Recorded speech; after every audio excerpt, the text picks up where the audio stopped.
Bonjour, Tokomina Tangu Tolandaka Basango na Biso. Les informations avec Sandrine Shinakawa.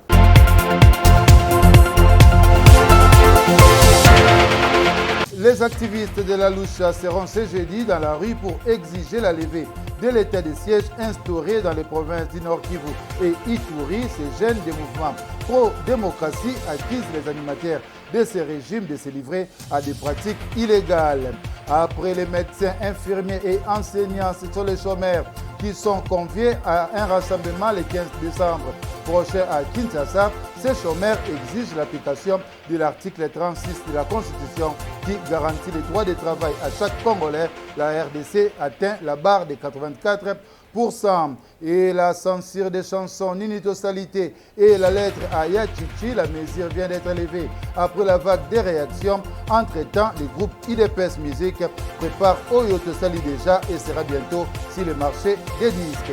Le journal, c'est avec Sandrine Shinakawa. Très heureuse de vous retrouver pour cette nouvelle édition d'information. Quelques heures seulement après la censure des chansons Ninitosalité et lettre à Yachichi, la mesure vient d'être levée après la vague des réactions. Gouvernement, acteurs politiques et population s'insurgent contre la décision du comité de censure. Votre rédaction a fait le condensé de toutes ces réactions. Christian Gwanzo, la Mangala Makoso. Pour le président national de la ZADO, cette chanson n'a fait que reprendre ce que disent les Congolais à longueur de journée et même dans certains programmes télévisés. Pour Jean-Claude Katende, la commission de censure s'est trompée dans la prise de décision en pensant que la chanson visait le président de la République et invite le ministère de la Justice de prendre des sanctions à l'encontre des membres de cette commission. Pour sa part, Augustin Kabouya, secrétaire général de l'IDPS, indique que son parti n'est ni de près ni de loin lié à cette fameuse décision qu'il juge d'ailleurs impopulaire. Conseiller du chef de l'État congolais en matière stratégique, Vidier Chimanga qualifie lui d'injuste la décision prise contre l'œuvre du groupe MPR. Une mesure mettant à mal la liberté d'expression, estime l'activiste des droits de l'homme Georges Kapiamba. Le président de la CAGE conseille au musicien Bob Elvis de contester cette décision de la commission. Selon Mike Mukebai, député provincial élu de Lingwala, ces chansons n'ont fait que peindre la réalité. Sous tutelle du ministère de la Justice, d'aucuns pensent que la décision de censure émane du gouvernement. Faux, rétorque le ministre de la Communication et Médias. Pour Patrick Mouyaya, ces décisions enfreignent au changement de narratif que prône le gouvernement Samalou Kondé. Le député Claudel Loubaya, lui, rappelle les pratiques de type stalinien et pense que cette censure est une pratique contraire à l'état de droit. Censurer la chanson Nini Tosalité est un mauvais signal, une faute, voire une bêtise politique qui rend flou les ministres. Souvenir des années Mobutu, renchérit le député national Sam Bokolombe. À la commission de censure mise en cause, le président Bernardin Maïndombe explique que sa décision ne se rapporte pas au contenu du TIB, mais plutôt au non-respect de la procédure en la matière. En ce qui concerne les commissions, Tozala Kanaba principe ezali oyo mobeko elobi de artiste nyonso soki asali nzembo oyo ekoki kozala contraire na bonne mœurs pe na ordre public ou bien oyo ekoki koentraîner haine ou bien ekoki koattenter na intimité ou na honneur ya mutu songolo pakala. Esengeli amema yango na commission est analysée pe epesa autorisation, c'est-à-dire ndingisa aux diffusion et salema. Kasi na kaya ba nzembo oyo uti kotuna biso ozwaki juste une décision au balobaka provisoire, une mesure conservatoire parce que ba artiste bayaki na nzembo et pas ina bisote. C'est uniquement ça. C'est pour ça que tozwaki mesure wana ya interdiction parce que artiste bamema kinzembo te, de sorte que artiste bamema ba œuvre to analyser ensemble na bango. Malgré la censure de la chanson Lettre à Yachichi, l'activiste engagé Bob Elvis, déterminé à éveiller le patriotisme, annonce une nouvelle chanson, Peuple Aboyiram. Peuple Aboyiram. C'est peut-être une réponse aux 2 dernières chansons patriotiques que le groupe UDPS prépare Oyoto Sali déjà et sera bientôt sur le marché des disques. Les artistes de ce groupe parlent des différentes réalisations du régime de Félix Tshisekedi. Je vous invite à suivre l'extrait de cette chanson réplique. Nayokangi maboko zozela nini mboka baboma pendant 50 ans na 3 ans linge bonga na miracle nini ezotuna nini osali te tima kaka kutota na magravité ebunaka tro na nzoto mesimbaka te po mutuna mesali te changement ezalaka état d'esprit yo courage noka kodake bafille etende batabota una baparese bayemba nini tosali te okakonzi basi basali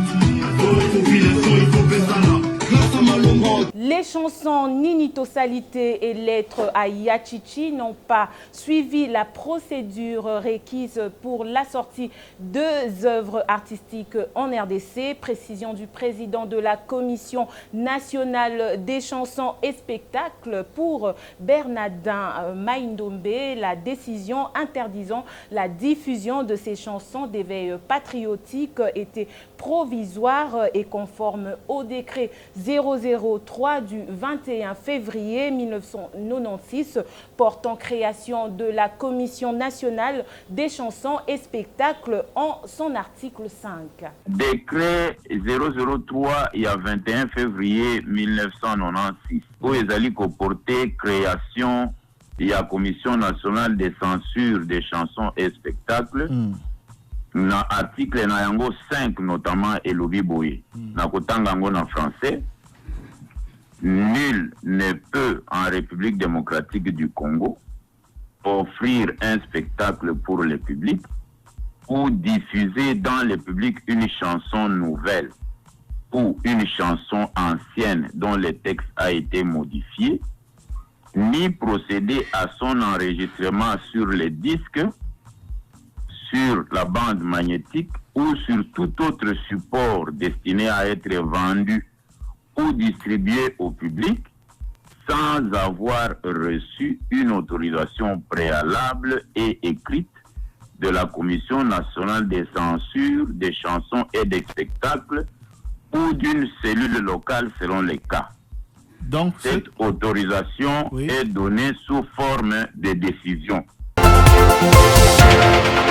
Autre chose à présent, l'avion congolais rapatrié d'Espagne n'est pas présidentiel. L'engin immatriculé 9QC a été acheté par le Premier ministre Matata Mponyo pour le compte de la RDC. Parti en Espagne pour un check-up fin 2017, le dossier sur son rapatriement au pays figurait déjà dans les pièces de remise et reprise entre le DIRCAB sortant de Joseph Kabila et le cabinet entrant de Félix Tshisekedi, bloqué en Espagne pour insolvabilité. Cet avion pouvait revenir au pays bien avant la fin de l'année 2021. Les violents ne s'accordent pas entre Jean-Marc Kabound et Sélé Yalagouli. D'après un article d'Exclusif RDC, le premier vice-président de l'Assemblée nationale aurait instruit le ministre de la Justice et garde des Sceaux d'ouvrir un dossier judiciaire à charge du ministre honoraire des Finances sur les projets de construction de 300 écoles préfabriquées à travers le pays. Pour rappel, après sa visite dans quelques sites pilotes de montage des écoles préfabriquées, Jean-Marc Kabound a déploré l'absence de déploiement des matériaux de construction et même la surfacturation des ouvrages à réaliser. Et du côté de l'Est, le vice-premier ministre en charge de l'Intérieur, Daniel Aselo Okito-Wankoy, poursuit les consultations qu'il mène à Bukavu pour mieux cerner les problèmes sécuritaires dans cette partie orientale du pays. Le patron de l'Intérieur consulte les autorités politiques, militaires et de la société civile. Suivez un condensé de ces activités en début de semaine. La situation sécuritaire qui prévaut actuellement dans la province du Sud Kivu, précisément à Bukavu, appelle à des thérapies de choc pour contrer les incursions à répétition, source d'instabilité de la province. En mission d'évaluation dans cette partie du pays, le vice-premier ministre, ministre de l'Intérieur et Sécurité, tente de convaincre toutes les couches sociales à adhérer à la vision de pacification du président de la République, Félix-Antoine Tshisekedi Tshilombo. Daniel Aselo Okito-Wankoy a lancé des consultations avec des acteurs clés dont la recherche de solutions à moyen et long terme. De responsables de l'Assemblée provinciale, les membres du gouvernement provincial, les forces vives de la province et la société civile, tous sont appelés à regarder dans la même direction car la paix est une affaire de tous.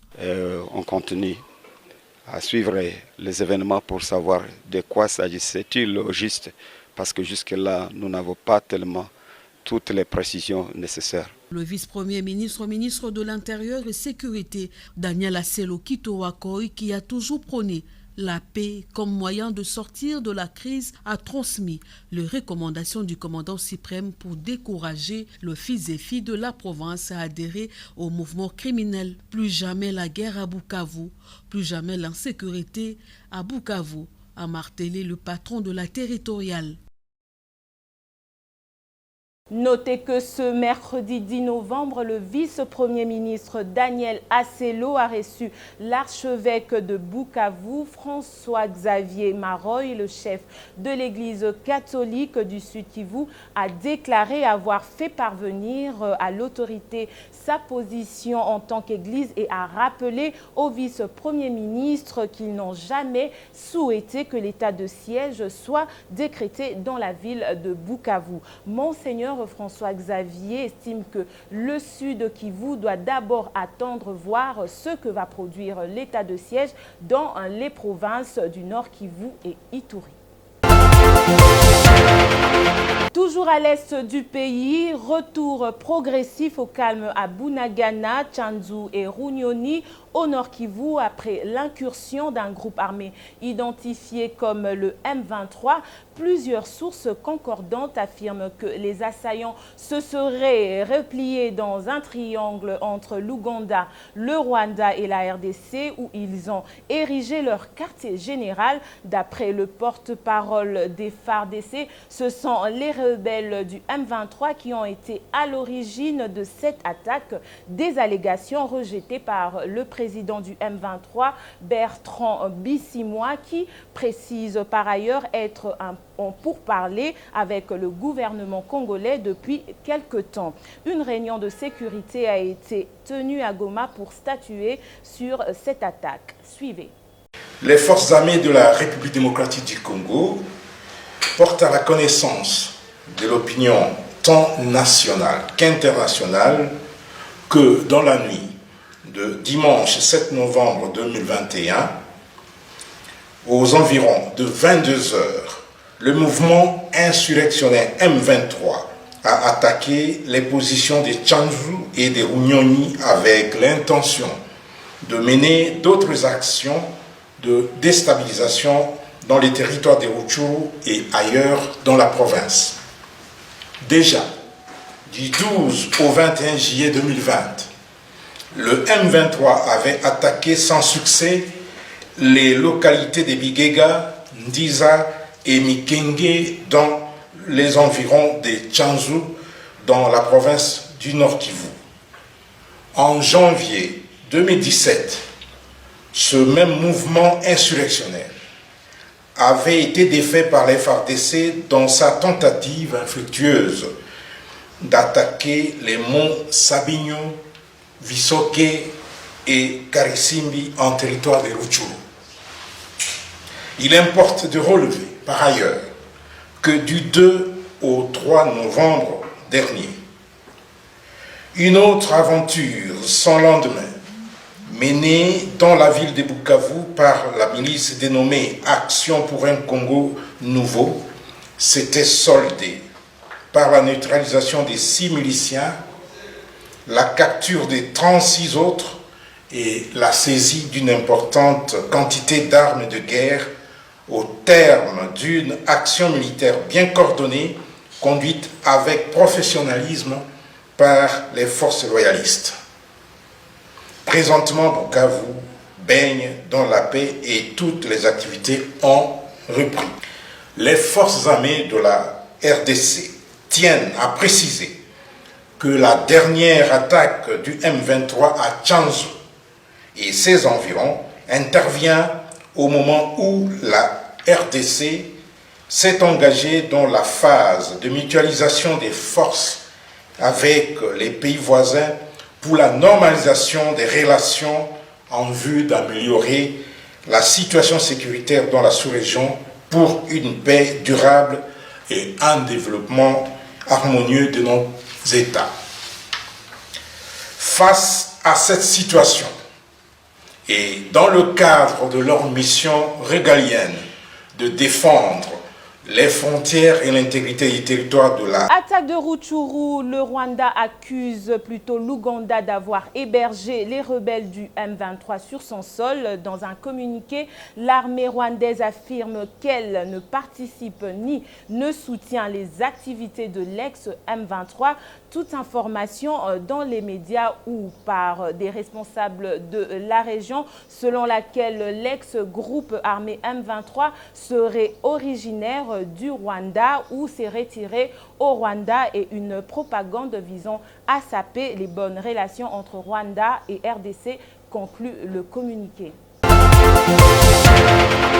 Qu'avons-nous fait de si méchant, de si pire, de si horrible pour avoir cette vie dont la fin se trouve à la lame de machette, s'interrogent les jeunes de la ville de Béni au Nord Kivu qui ont exprimé leur ras-le-bol face aux tueries de masse, embuscades et attaques à répétition dans cette partie du pays. Ces jeunes dépourvus de tout ont du mal à comprendre comment les ADF entrent et sortent dans les villages après avoir tué les civils sans être inquiétés.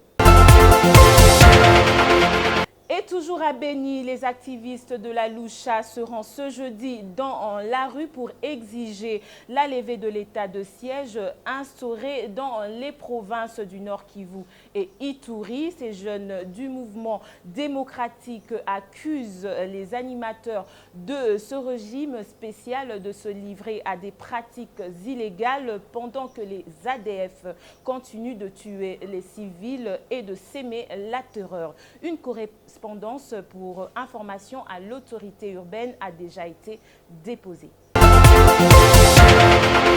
Voyage intempestif du chef de l'État, la Lucha projette une marche pacifique le 30 novembre prochain sur la ville de Kananga dans la province du Kasaï central.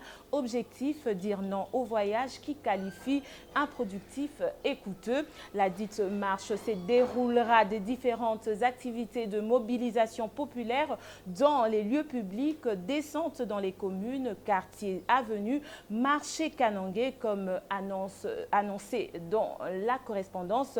Le marché Salongo dans la commune de Kananga, quartier Plateau, via le boulevard Lumumba au centre-ville de Kananga pour chuter au building administratif du Kasaï central à 10h de Kananga sans les itinéraires annotés pour la marche. Après les médecins, infirmiers et enseignants, ce sont les chômeurs qui sont conviés à un rassemblement le 15 décembre prochain à Kinshasa. Selon le président de l'association des chômeurs oubliés de la RDC, ces chômeurs exigent l'application de l'article 36 de la Constitution qui garantit le droit de travail à chaque Congolais. Notez que la RDC atteint la barre de 84% de taux de chômage dans le monde. Autre registre à présent, le pan reliant le quartier Mokali et Kingasani sur le point de s'effondrer. Les habitants de ces deux quartiers lancent un cri d'alarme aux autorités compétentes. Ils expriment par ailleurs la peur pour le risque élevé que représente la traversée sur le pont endommagé. La destruction de ce pont a été causée par les inciviques appelés communément Koulouna lors d'une bagarre engagée entre eux. D'aucuns estiment que ce pont est d'une importance capitale car il relie les deux quartiers. Parlons santé à présent. La glaire cervicale est une sécrétion visqueuse produite par les glandes de l'endomètre situées sur le col de l'utérus. À quoi sert-elle? Plus de détails dans ce dossier que nous propose Raïssa Mouchi. Il s'agit d'un écoulement d'une faible quantité de liquide blanchâtre produit par des glandes situées de part et d'autre de l'urètre, partie externe du conduit du système urinaire et appelée glande de Skene ou glande urétrale. Visqueuse, de couleur crème et n'ayant aucune odeur, la glaire cervicale constitue un rempart de protection de l'utérus. Elle équilibre la flore vaginale en nettoyant naturellement l'intérieur du vagin. En expulsant les agents pathogènes et les impuretés, elle lubrifie le vagin lors de rapports sexuels pour permettre la pénétration. Elle joue également un rôle clé dans le processus de procréation puisque, selon son aspect, elle peut favoriser la circulation des spermatozoïdes jusqu'à l'ovule, en empêcher l'accès. Un cycle lent et sans modification de la glaire cervicale peut être associé à l'absence d'ovulation ou une ovulation de mauvaise qualité aboutissant à la formation d'un corps jaune faible. Celui qui sécrète la progestérone et qui permet une bonne implantation de l'œuf, le manque de glaire cervicale témoigne d'un déséquilibre hormonal, absence de pic hormonal. Au milieu du cycle, anomalie fonctionnelle de l'ovaire, dystropie. Il est nécessaire de consulter un médecin si vous souhaitez une grossesse.